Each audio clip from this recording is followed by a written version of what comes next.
10వ తరగతి పరీక్షా ఫలితాల రీకౌంటింగ్ విషయంలో మాజీ ముఖ్యమంత్రి జగన్, ప్రస్తుత విద్యాశాఖ మంత్రి నారా లోకేష్ మధ్య జరుగుతున్న వాదనలు దయ్యాలు వేదాలు వల్లించినట్లు ఉన్నాయని ఏపీ కాంగ్రెస్ అధ్యక్షురాలు వైఎస్ షర్మిల తీవ్రస్థాయిలో విమర్శించారు. విద్యా వ్యవస్థను ప్రస్తుత ప్రభుత్వాలు భ్రష్టు పట్టించాయని ఆమె ఆరోపించారు. ఈ మేరకు ఆమె ట్వీట్ చేశారు. వైసీపీ పాలనలో ప్రతి సంవత్సరం రీకౌంటింగ్లో ఫెయిల్ అయిన విద్యార్థుల్లో దాదాపు 20% మంది తిరిగి అధిక మార్కులతో పాస్ అయ్యేవారు. ఇప్పుడు కూటమి ప్రభుత్వంలో కూడా అదే పరిస్థితి నెలకొంది.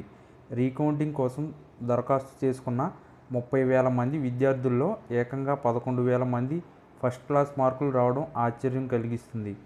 దీన్ని బట్టి పేపర్ మూల్యాంకనంలో ఎంత చిత్తశుద్ధి ఉందో, ఎంత క్రమశిక్షణతో పేపర్లు దిద్దారో అర్థం చేసుకోవచ్చు. ఫలితాల్లో పారదర్శకత కొరవడిందని స్పష్టమవుతుంది. విద్యా వ్యవస్థను పూర్తిగా నాశనం చేశారనడానికి ఇంతకంటే నిదర్శనం మరొకటి అవసరం లేదు అని షర్మిల విమర్శించారు.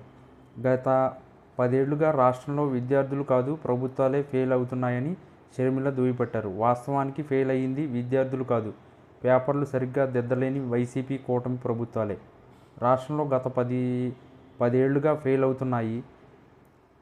పిల్లల భవిష్యత్తును నిర్ణయించడంలో విఫలమైన వీళ్ళు రాష్ట్రాన్ని ఏం ఉద్ధరిస్తారు? చదువులతో చెలగాటం ఆడుతున్నారు. విద్యార్థులు ప్రాణాలతో ఆటలాడుకుంటున్నారు. ధనదాహం మీద ఉన్న శ్రద్ధ విద్యా వ్యవస్థను బాగుచేయడం మీద వీరికి లేదు అని ఆమె ఆవేదన వ్యక్తం చేశారు. 30,000 మంది విద్యార్థులకు సంబంధించి 6,000 పేపర్లకు రీకౌంటింగ్ దరఖాస్తు వస్తే అందులో 11,000 మందికి అత్యున్నత మార్కులు రావడం పూర్తిగా మీ ప్రభుత్వ వైఫల్యమే. విద్యాశాఖ మంత్రిగా లోకేష్ గారు విఫలమైనట్లే. దీనిపై తక్షణమే విచారణ జరిపించాలి. పరీక్ష రాసిన ప్రతి విద్యార్థి పేపర్ను ఉచితంగా రీవెరిఫికేషన్ చేయాలి అని షర్మిల డిమాండ్ చేశారు. విద్యార్థుల భవిష్యత్తుతో ఆడుకునే హక్కు ఏ ప్రభుత్వానికి లేదని ఆమె స్పష్టం చేశారు.